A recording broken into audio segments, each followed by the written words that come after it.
Ils disent que les grandes découvertes de la guerre viennent des ingénieurs, des généraux, des hommes qui planifient, qui analysent, qui calculent. Mais parfois, une découverte qui change tout naît d'un accident, d'un geste banal, d'un échec. Et cette histoire commence avec un échec. Une photo ratée. Nous sommes en 1943, en Nouvelle-Guinée. Un photographe aérien américain, James Walker, 23 ans, monte dans un vieux P-39 pour une mission de reconnaissance. Il n'est pas pilote. Il n'est pas soldat. C'est un technicien, un gamin calme, discret, invisible parmi les uniformes. Son travail? Prendre des photos des pistes japonaises. Rien de glorieux. Rien d'héroïque. Mais ce matin-là, il va révéler quelque chose que personne n'avait vu. Quelque chose que tous avaient ignoré. Un point faible si discret, si improbable, qu'il finit par changer la manière dont les Américains affrontaient les héros. À 6h50, le P-39 s'élève dans un ciel laiteux. La lumière est mauvaise. La météo menace. Walker ajuste sa caméra, vérifie les réglages, se concentre. Le pilote lui dit « On fait 2 passages. Pas plus. Les héros patrouillent à cette heure-là. Prépare-toi. » Walker hoche la tête. Il tremble légèrement. Ce n'est pas la mission qui le fait peur, c'est la caméra. Depuis 3 jours, elle fait des images floues.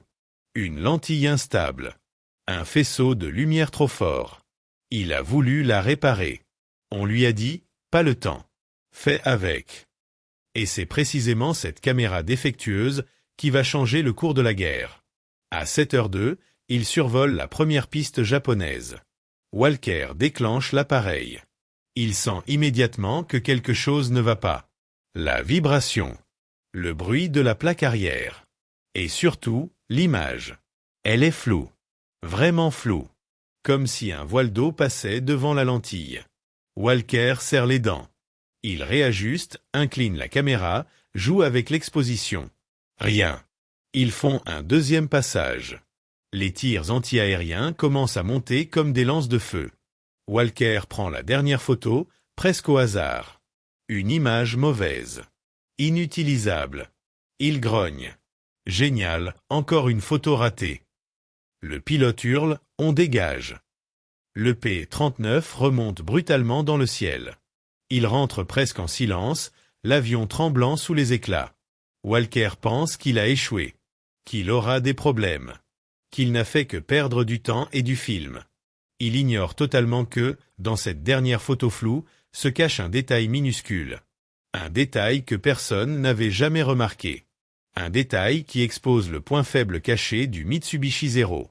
Un défaut que les ingénieurs japonais ont passé des années à dissimuler.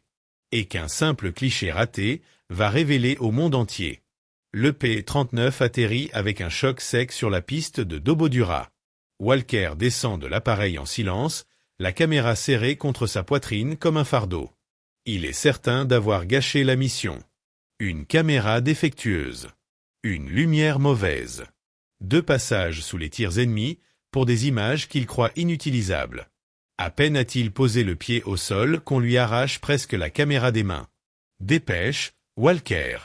Le renseignement veut les photos immédiatement. Il soupire. Il n'essaie même pas de se défendre. Elles sont floues, toutes. Je vous préviens. Mais personne ne l'écoute. On développe la pellicule dans une petite salle sombre, étouffante, où l'air sent le produit chimique et la fatigue. Quelques minutes plus tard, les premières images apparaissent. Et comme prévu, elles sont floues. Très floues. Un officier tape du doigt sur la table. Walker, qu'est-ce que c'est que ça? On ne voit rien. Walker ouvre la bouche pour s'excuser, mais un autre analyste, un homme plus âgé, plisse les yeux. Attendez. Il y a quelque chose là-dedans. Regardez la dernière. Ils sortent la dernière photo. Celle que Walker avait prise presque au hasard, en pleine panique, alors que le P-39 tanguait sous les tirs anti-aériens. L'image est trouble. Le Zéro japonais y apparaît comme une silhouette fantomatique, déformée par un mouvement inattendu. L'officier râle. C'est inutilisable. Un vrai désastre. Mais l'analyste lève la main. Non, pas forcément. Ce flou, il n'est pas uniforme. Il est directionnel. Tous le regardent sans comprendre. Il continue. Si la photo était simplement ratée, le flou serait homogène. Mais là, regardez bien. Il fait glisser la photo sous une lampe. Et soudain, un minuscule détail apparaît. Un tremblement. Une ondulation. Une sorte de vibration captée à un endroit très précis, l'aile gauche du 0. Walker fronce les sourcils. De la lumière? Une déformation? L'analyste secoue doucement la tête.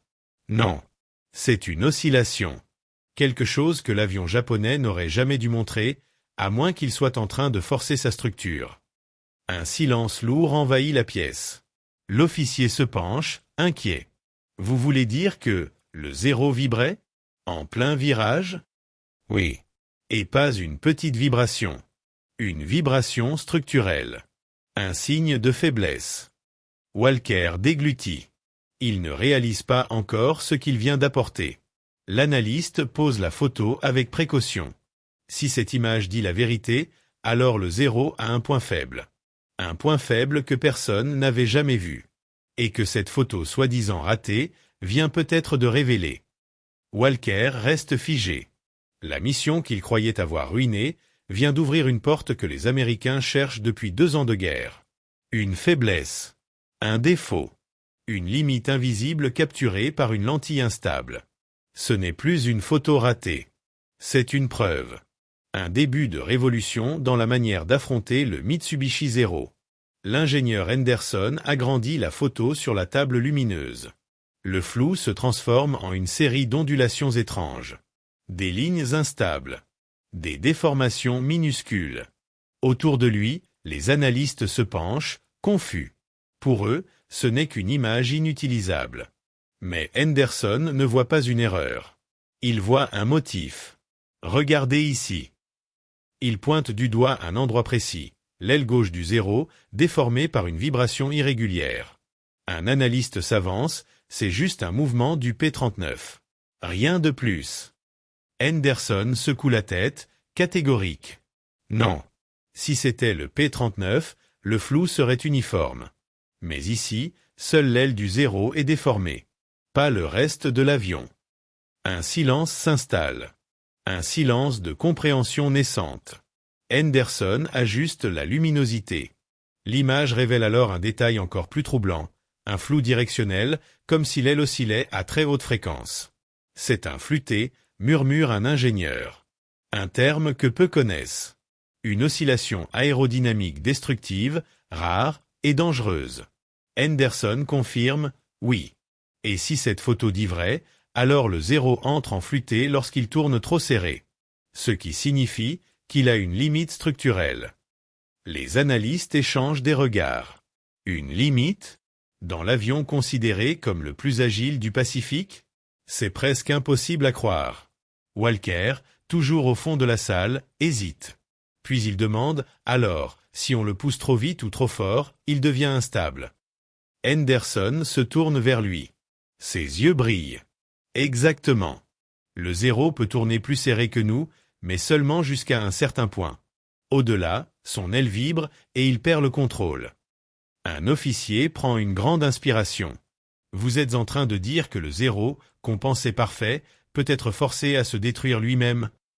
Henderson répond sans hésiter, oui. Et c'est votre photo floue, Walker, qui nous le montre. Elle a capté un phénomène que personne n'avait pu observer à l'œil nu. Les Japonais le cachent probablement depuis le début de la guerre. Walker reste figé. Il n'arrive pas à comprendre comment un cliché qu'il pensait inutile peut contenir quelque chose d'aussi important. Henderson pose la photo devant lui. Ce point faible était invisible. Trop rapide. Trop subtil. Mais ta caméra défectueuse, elle a vibré exactement au bon moment. Elle a enregistré quelque chose que nos yeux ne peuvent pas voir. L'officier conclut, si c'est vrai, alors on peut forcer les 0 à dépasser cette limite. On peut les faire entrer dans leur propre zone de mort. Personne ne parle pendant plusieurs secondes. Puis Henderson ajoute, à voix basse, et tout ça, grâce à une photo ratée. Les jours suivants, la base entière est en agitation. Personne n'aurait cru qu'une simple photo floue puisse révéler ce que 2 ans de combat aérien n'avaient jamais montré. Et pourtant, La rumeur circule, le 0 a peut-être un point faible. Henderson réunit un petit groupe de pilotes pour tester la théorie. Parmi eux, des vétérans, mais aussi un jeune lieutenant curieux d'en découdre. Voilà ce qu'on va faire, explique Henderson. Vous allez simuler un virage serré, pousser vos appareils jusqu'à la limite et observer toute vibration inhabituelle. Nous devons comprendre si le flûter détecté sur l'aile du 0 peut être provoqué intentionnellement. Les pilotes échangent des regards nerveux. Le flûter n'est pas une plaisanterie, c'est un phénomène qui peut détruire un avion en pleine manœuvre. Le lendemain matin, un P-40 et un P-38 montent dans le ciel pour les premiers tests. Henderson observe depuis le sol les jumelles fixées sur les silhouettes lointaines. P-40, entré en virage serré, ordonne la tour. Le Warhawk incline ses ailes, pique légèrement, puis tire brutalement sur le manche. Rien. Pas de vibration. Pas d'ondulation. Rien qui ressemble à ce que la photo de Walker montrait. Puis vient le tour du P-38. Le bimoteur incline ses ailes massives. Il entre dans un virage serré, plus serré encore. Les moteurs hurlent, les ailes grincent. Et soudain, Henderson voit quelque chose. Une légère oscillation. Un frémissement. Une vibration subtile dans l'aile gauche du P-38, presque identique à celle capturée sur la photo du 0. Il murmure, « Là, voilà. C'est exactement ça. » Le pilote du P-38 intervient à la radio. « Je ressens quelque chose, ce n'est pas normal. L'aile vibre légèrement. Voulez-vous que je continue ? » Non. Sortez de la manœuvre immédiatement. Henderson hurle dans le micro. Le P-38 stabilise difficilement. Mais il a suffi de quelques secondes pour confirmer ce que la photo suggérait. Même les avions américains peuvent entrer dans une zone dangereuse si poussés trop loin. Mais le 0, lui, y entre beaucoup plus tôt. Cette différence, minuscule mais cruciale, change tout. Si les Américains peuvent forcer les 0 à dépasser leurs propres limites, ils peuvent créer eux-mêmes la situation qui provoque le flûter destructeur. L'après-midi même, le commandement met en place une nouvelle doctrine expérimentale, forcer les 0 à tourner plus serré que prévu.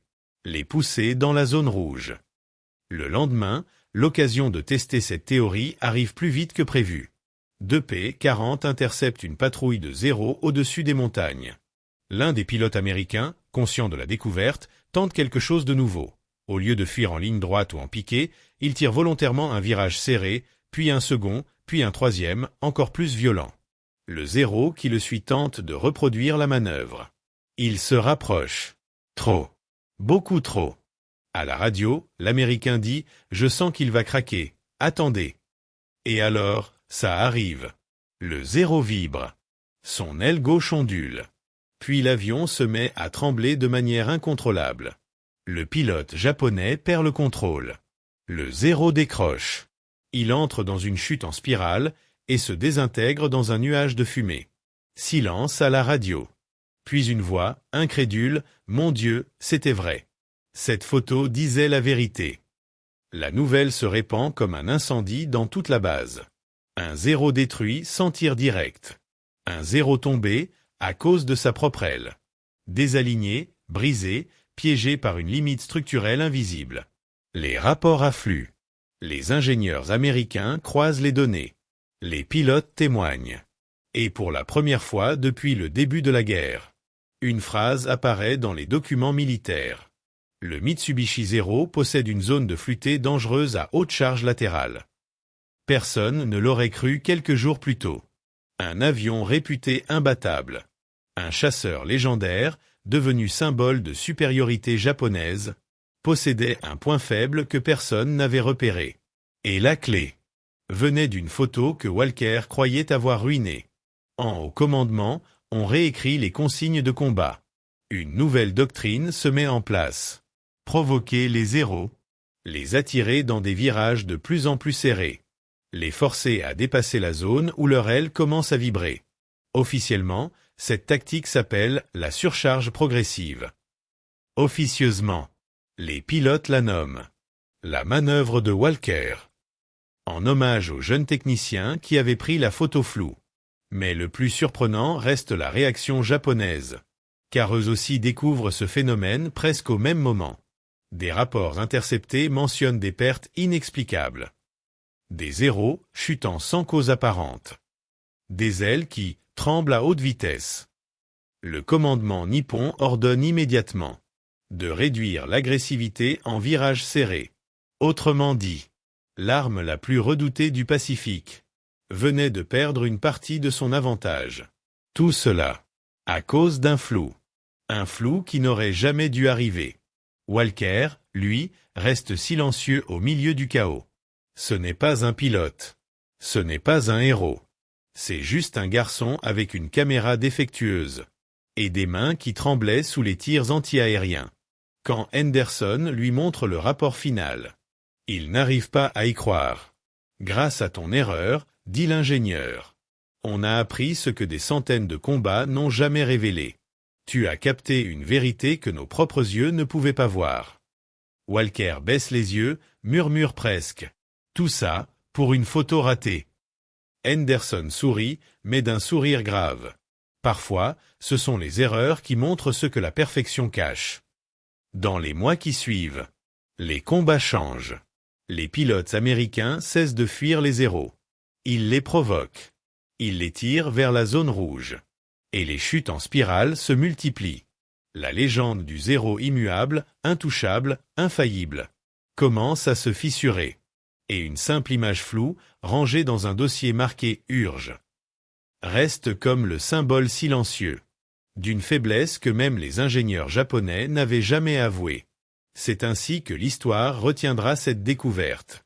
La photo que personne ne voulait, prise par un technicien que personne ne remarquait, est devenue la clé qui a révélé le point faible caché du Mitsubishi Zero et changé la manière dont on combat dans le Pacifique.